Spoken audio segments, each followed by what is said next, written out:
Hello students, मैं Sandeep Kumar, assistant professor, राजकीय national महाविद्यालय सिरसा।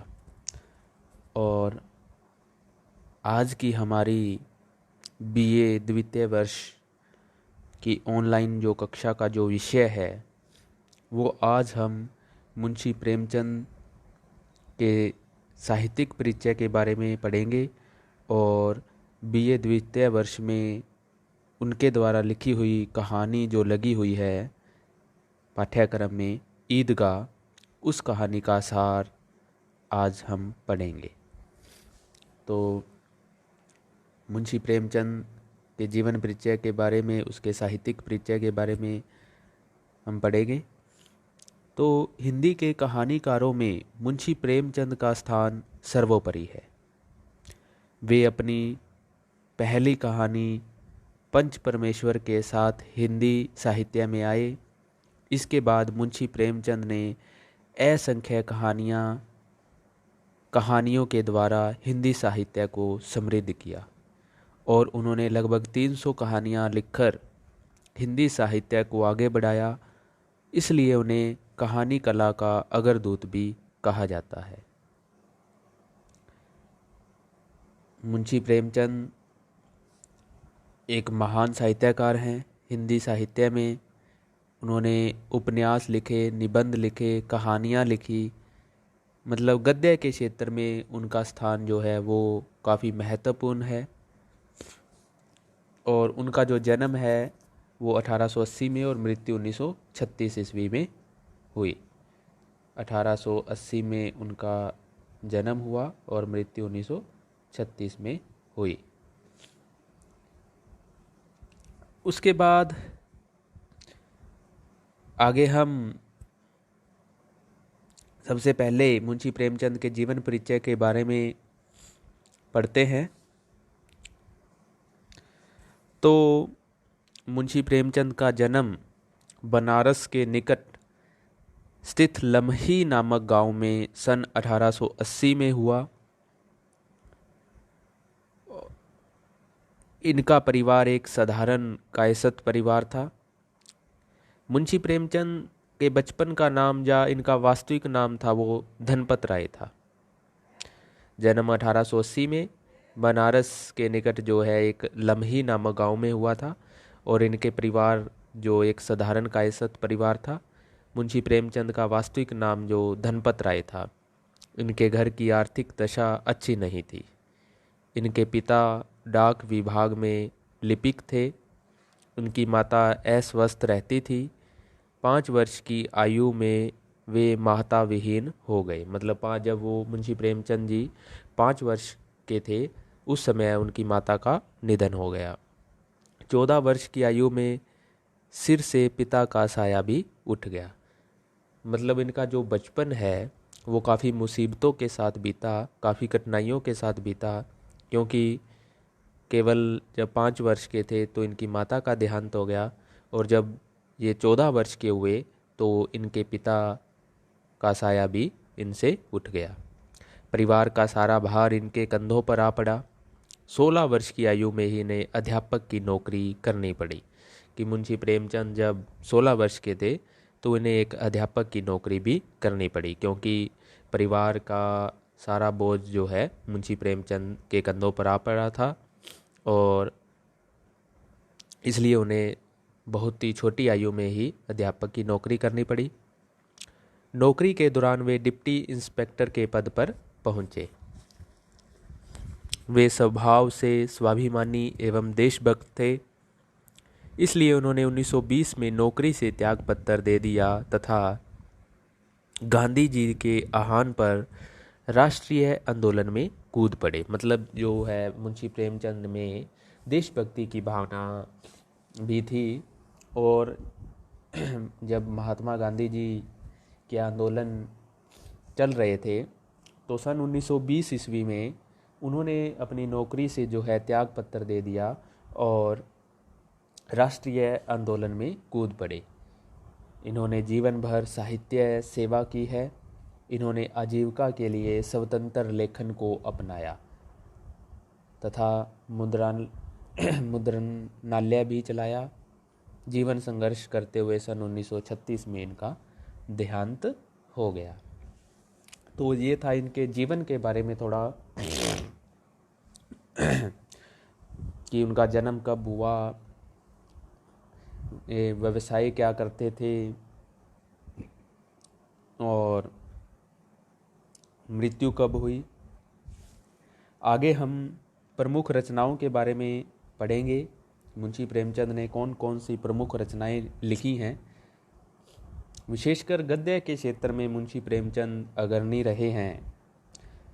उन्होंने कहानी आंदोलन में, उपन्यास आंदोलन में महत्वपूर्ण भूमिका निभाई है। और उनकी प्रमुख रचनाओं में सबसे पहले हम उनके प्रमुख उपन्यास के बारे में देखते हैं। तो उनके प्रमुख उपन्यास जो हैं, उनके उपन्यास हैं सेवा सदन, गोदान, रंगभूमि, कर्मभूमि, गबन, निर्मला। ये उनके जो महत्वपूर्ण उपन्यास माने जाते हैं। जो सेवा सदन उपन्यास है उसमें अनमेल विवाह, वेश्यावृत्ति की समस्या को उठाया गया है। गोदान उपन्यास में कृषक जीवन की समस्याओं को उठाया गया है।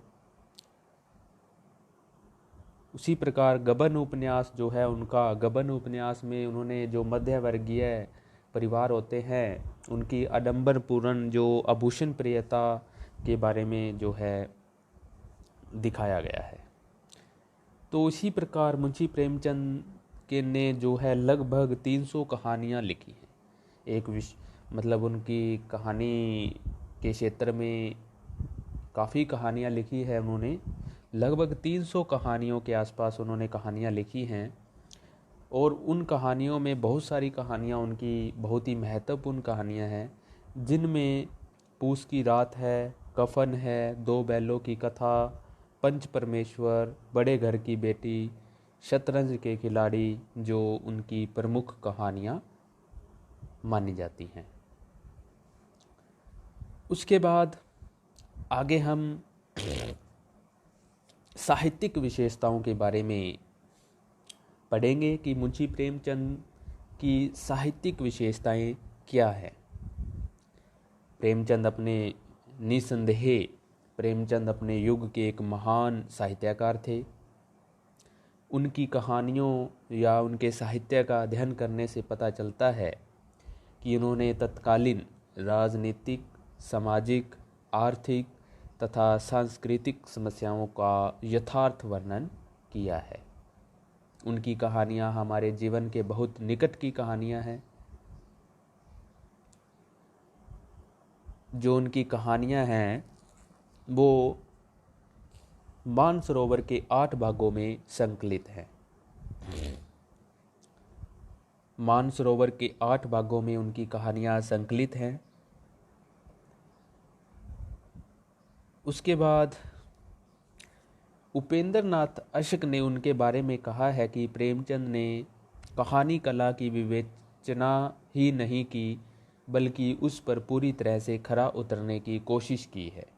वे अनावश्यक विस्तार और असंगत बातों से हमेशा दूर रहे हैं। उनकी कहानी कला की विशेषताएं बहुत ही समृद्ध हैं।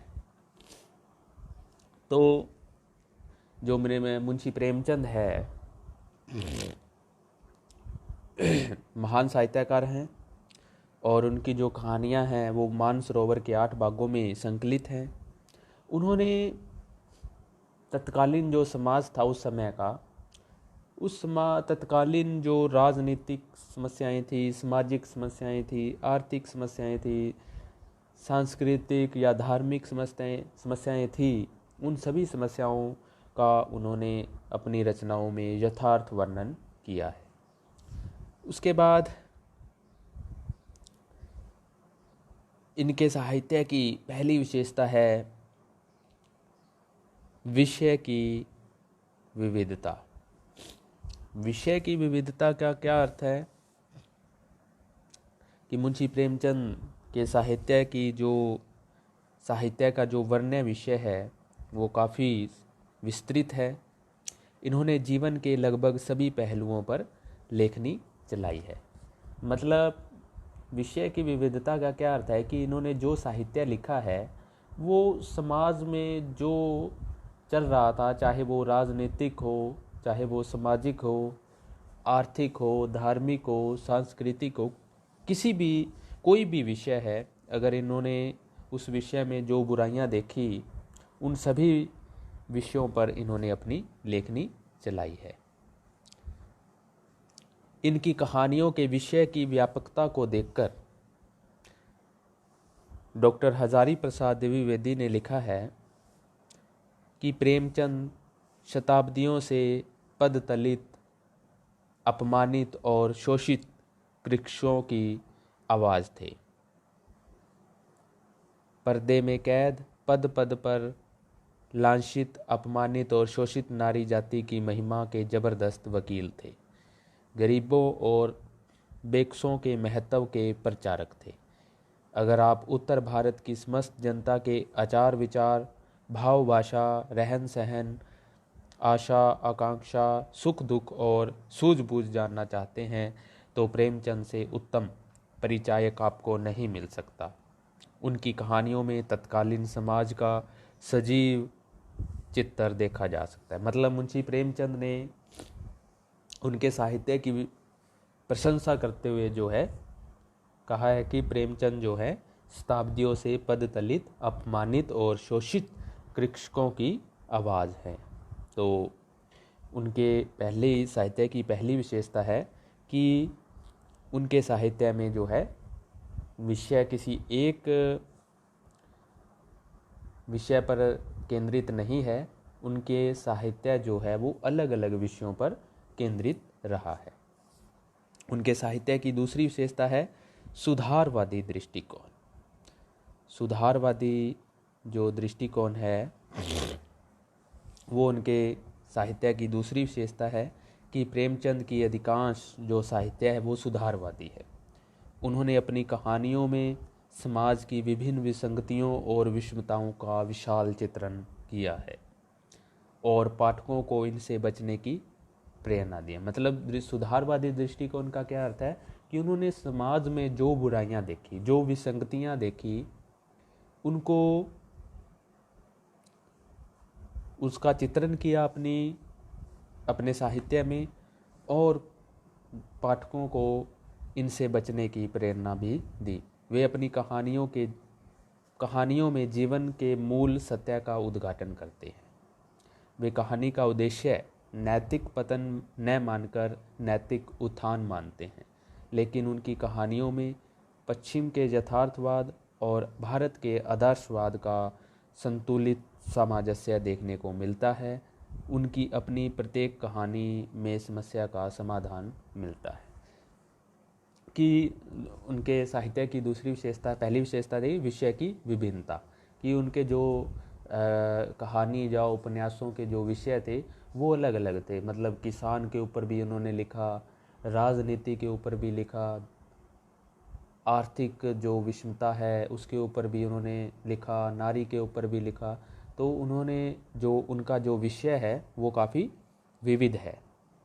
दूसरी विशेषता थी सुधारवादी दृष्टिकोण, कि उन्होंने अपनी कहानियों में समाज में जो कुछ वो कहानी साहित्य या उपन्यास साहित्य है, उन्होंने समाज में जो कुछ देखा, जो समझा, जो समाज में विसंगतियां चल रही थी, उन विसंगतियों को अपने साहित्य में लिखा और उन विसंगतियों को दूर करने के उपाय भी अपने साहित्य में उन्होंने बताए हैं। और वो कहानी या साहित्य का उद्देश्य नैतिक पतन न मानकर नैतिक उत्थान मानते हैं। आगे अगली विशेषता है उनके साहित्य की कि गांधीवादी विचारधारा का प्रभाव, कि मुंशी प्रेमचंद के ऊपर गांधीवादी विचारधारा का काफ़ी प्रभाव देखा जा सकता है और वो गांधी जी की विचारधारा से अत्यधिक प्रभावित भी थे। गांधी जी द्वारा चलाए गए राष्ट्रीय आंदोलन में भाग लेने के लिए उन्होंने सरकारी नौकरी से त्यागपत्र भी दे दिया था। मतलब गांधीवादी विचारधारा का उन पर काफ़ी प्रभाव था।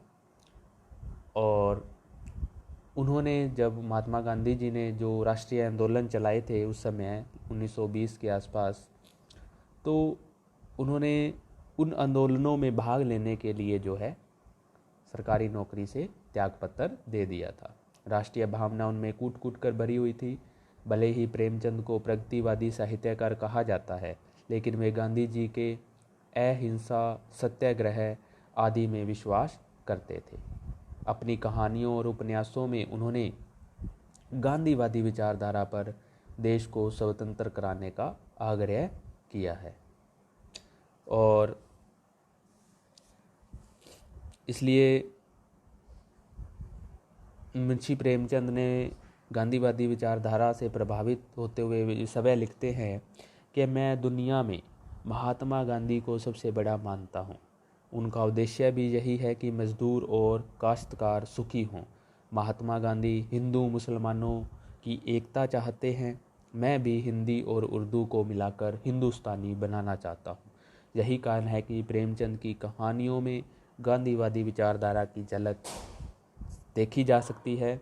उनके पात्र जो हैं वो गांधीवादी आदर्श पर चलते हैं और उनका समर्थन करते हैं। तो उनके साहित्य की विशेषता है गांधीवादी विचारधारा का प्रभाव। और अगली विशेषता है ग्रामीण जीवन के प्रति सहानुभूति। कि मुंशी प्रेमचंद के साहित्य की क्या विशेषता है कि उन्होंने अपने साहित्य में ग्रामीण जीवन, शहरी जीवन का भी चित्रण किया है, उसके साथ साथ ग्रामीण जीवन का भी उन्होंने अपने साहित्य में जो है स्थान दिया है ग्रामीण जीवन को। और प्रेमचंद जन जीवन के कथाकार थे। इन्होंने कथा साहित्य को जन जीवन के साथ जोड़ने का महान कार्य भी किया है। इन्होंने ग्राम्य जीवन के प्रति अपनी विशेष सहानुभूति व्यक्त की है। इन्होंने अपनी कहानियों में गांवों के गरीब किसानों, मजदूरों, दलितों और पीड़ितों के प्रति विशेष संवेदना दिखाई है। इनके जीवन की विभिन्न समस्याओं को जो है उन्होंने अपने साहित्य में अभिव्यक्त किया है। कि जो मुंशी प्रेमचंद थे वो जन जीवन के साथ जुड़े हुए थे और उन्होंने जो गांव के लोगों की क्या क्या समस्याएं हैं उन समस्याओं को उभारने का प्रयास किया है और उन समस्याओं को दूर करने के उपाय भी बताए हैं। उसके साथ अगली विशेषता है आदर्श और यथार्थ का समन्वय। आदर्श और यथार्थ का समन्वय। पहले मैं आपको बता दूं कि यथार्थ क्या होता है, आदर्श क्या होता है। कि यथार्थ तो वो होता है जो सत्य होता है, कि जो समाज में जो कुछ चल रहा है, जो भ्रष्टाचार चल रहा है, जो बुराइयां चल रही हैं, उनका वैसा चित्रण जो है अपने साहित्य में करना, मतलब वैसा सत्य चित्रण करना, वो होता है यथार्थ। और आदर्श क्या होता है कि एक मतलब अपने अनुभूतियों के द्वारा उन समस्याओं को दूर करने के उपाय बताने। जो समस्याएं चल रही है समाज में, जो उन समस्याओं का यथार्थ मतलब सत्य चित्रण करना यथार्थवाद कहलाता है। और उसके साथ साथ उन समस्याओं को दूर करने के जो है लेखक या कवि जो है उपाय बताता है, वो होता है आदर्शवाद। तो मुंशी प्रेमचंद के साहित्य में यथार्थवाद और आदर्शवाद का जो है समन्वय देखने को मिलता है।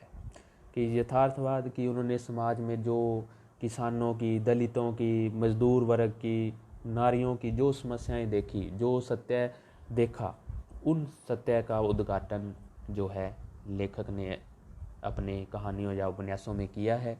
और उसके साथ साथ जो है उन बुराइयों को दूर करने के एक आदर्श स्थापित किया है, उपाय बताए हैं। तो इसलिए मुंशी प्रेमचंद के साहित्य में जो है हमें आदर्शोन्मुखी यथार्थवाद देखने को मिलता है। मुंशी प्रेमचंद के साहित्य की अगली विशेषता है मनोवैज्ञानिकता का निर्वाह। मनोवैज्ञानिकता का निर्वाह उन्होंने अपने साहित्य में किया है कि आदर्श और यथार्थ के बारे में यह विश्वास अधिक दिनों तक नहीं टिक पाया। 1930 के बाद उन्होंने जो कहानियाँ लिखी है वो मनोवैज्ञानिकता के निर्वाह उनमें देखा जा सकता है। कि मुंशी प्रेमचंद का जो समय है वो 1880 से लेकर 1936 ईस्वी तक है, और 1930 से पहले पहले उन्होंने आदर्शोन्मुखी यथार्थवादी कहानियाँ या उपन्यास लिखे, और 1930 के बाद जो उन्होंने जो कुछ लिखा 1930 के बाद जो कुछ उन्होंने लिखा उसमें उन्होंने मनोवैज्ञानिकता का निर्वाह जो किया है, प्रेम पीयूष की भूमिका में उन्होंने कुछ ऐसे विचार व्यक्त किए हैं। अब प्रेमचंद मनोवैज्ञानिक विश्लेषण को अपना लक्ष्य मानकर किसी न किसी मनोवैज्ञानिक सत्य का उद्घाटन करना चाहते हैं। शतरंज के खिलाड़ी, कफन, सत्याग्रह आदर्शवाद से कोसों दूर है, इनमें उन्होंने जीवन का यथार्थ चित्रण किया है। इन कहानियों में लेखक ने यह दिखाया है कि जीवन की विभिन्न स्थितियों में फंस जाने पर मानव मन की अंतर्वृत्तियों की क्या स्थिति होती है। सुहाग का शव, बड़े भाई साहब, आत्माराम कहानियों में प्रेमचंद मानसिक संघर्षों का बड़ा ही संजीव चित्रण करते हैं। मतलब उन्होंने अपने साहित्य में जो है मनोवैज्ञानिकता का भी जो है निर्वाह किया है। उनकी कुछ कहानियां हैं, जैसे बड़े भाई साहब है, आत्माराम है, सुहाग का शव है, ये उनकी जो कहानियां हैं वो मनोवैज्ञानिक आधार पर हैं। आगे समाज के अगली विशेषता है समाज के विभिन्न वर्गों का वर्णन।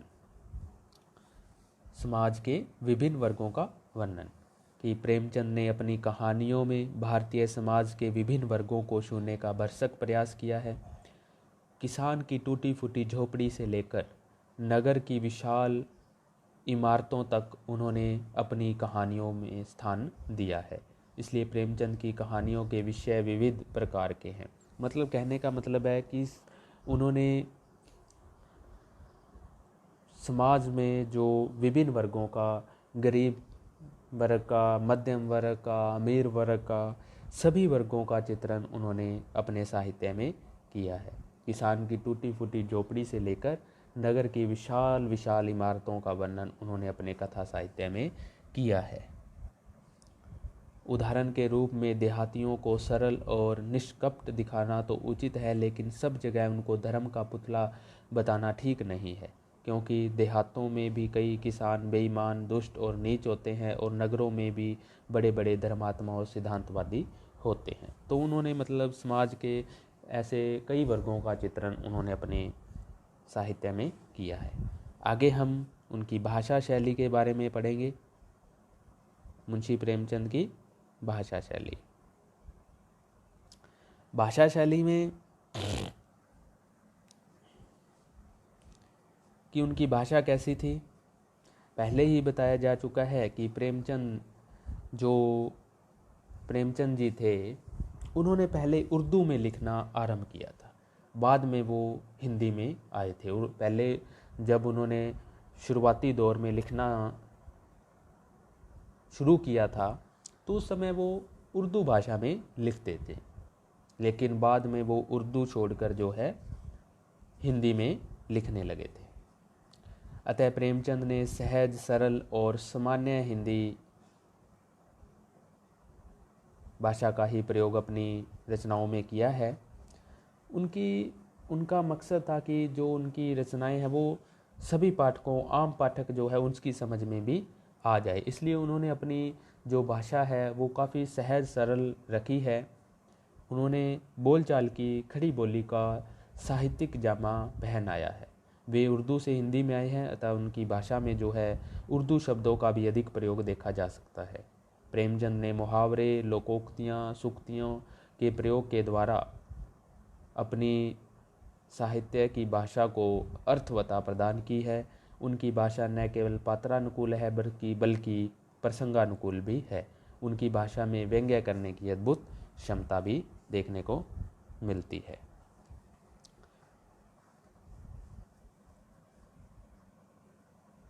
उसके बाद आगे हम प्रेमचंद द्वारा रचित जो ईदगाह कहानी है उस कहानी का सार हम करेंगे। प्रेमचंद द्वारा रचित ईदगाह कहानी का सार, कि जो ईदगाह कहानी लगी हुई है आपके सिलेबस में, उस कहानी का सार हम देखते हैं कि ईदगाह मुंशी प्रेमचंद की प्रसिद्ध कहानियों में से एक है। वर्णन प्रधान इस कहानी में प्रेमचंद ने हामिद नाम के एक छोटे बालक की समझदारी और परिस्थितियों के अनुरूप छुटपन में बड़े बन जाने की कहानी कही। मतलब एक हामिद नाम का एक छोटा लड़का है, उसके जीवन में उसकी जो समझदारी है और परिस्थितियों के अनुरूप जो उसका छुटपन से बड़े बन जाने की कहानी कही है। तो कहानी का सार इस प्रकार है कि रमज़ान के 30 रोज़ों के बाद ईद का त्यौहार आया है। गांव में बड़े बूढ़े हैं, उनसे बच्चे ज़्यादा प्रसन्न हैं, क्योंकि त्यौहार में जब त्यौहार होता है तो वहाँ बच्चों में एक प्रसन्नता होती है। उन्हें ईद की नमाज अदा करने शहर की ईदगाह में जाना है। बड़े बूढ़े गृहस्थी की चिंताओं में हैं, परंतु बच्चे ईदगाह जाने के लिए उत्साहित हैं। महमूद के पास 12, मोहसिन के पास 15 पैसे हैं, नूर के पास भी काफ़ी पैसे हैं, परंतु माता पिता विहीन हामिद के पास मात्र 3 पैसे हैं। मतलब इसमें लेखक ने बताया है कि जो हामिद है उनकी जो माता पिता की मृत्यु हो चुकी है, जो हामिद है वो अपनी बूढ़ी दादी अमीना के पास रहता है, और गांव के जो अन्य दूसरे बच्चे हैं, मोहसिन है उसके पास 15 पैसे हैं, महमूद के पास 12 पैसे हैं, नूरे के पास भी काफ़ी पैसे हैं, लेकिन जो हामिद है उसके पास केवल 3 पैसे हैं। वे पैसे भी उसकी दादी अमीना ने फहीमन के कपड़ों को सिल कर आए 8 पैसों में से बचाकर दिए हैं। सभी बच्चे बड़ों के साथ ईदगाह जा रहे हैं। शहर में बड़ी बड़ी इमारतें हैं, अदालतें हैं, कॉलेज है, क्लब है। बच्चे उन्हें जिज्ञासा भाव से देखते हुए आगे बढ़ते जा रहे हैं। रास्ते में हलवाइयों की दुकानें आ रही हैं। बच्चे बातें करते हुए आगे बढ़े जा रहे हैं। आखिर चलते चलते ईदगाह आ जाती है। मतलब ईदगाह एक ऐसी जगह है जहाँ पर जो मुसलमान हैं वो उस त्यौहार के दिन, ईदगाह के दिन उस स्थान पर जो है नमाज अदा करते हैं। ईदगाह में ईद की नमाज अदा करने के लिए बड़ी बड़ी कतारें लगी हुई हैं।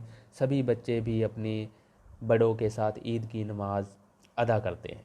नमाज ख़त्म होने के बाद सब लोग आपस में गले मिलकर एक दूसरों को ईद की बधाइयाँ देते हैं। फिर सब लोग और बच्चे मिठाई और खिलौनों की दुकानों पर आ जाते हैं। महमूद, मोहसिन, नूरे और समी घोड़ों और ऊँटों पर बैठते हैं, मतलब झूले लेते हैं। हामिद दूर खड़ा रहता है, उसके पास 3 पैसे ही हैं। खिलौनों की दुकान से महमूद सिपाही खरीदता है, मोहसिन बिश्ती खरीदता है, नूरे वकील खरीदता है।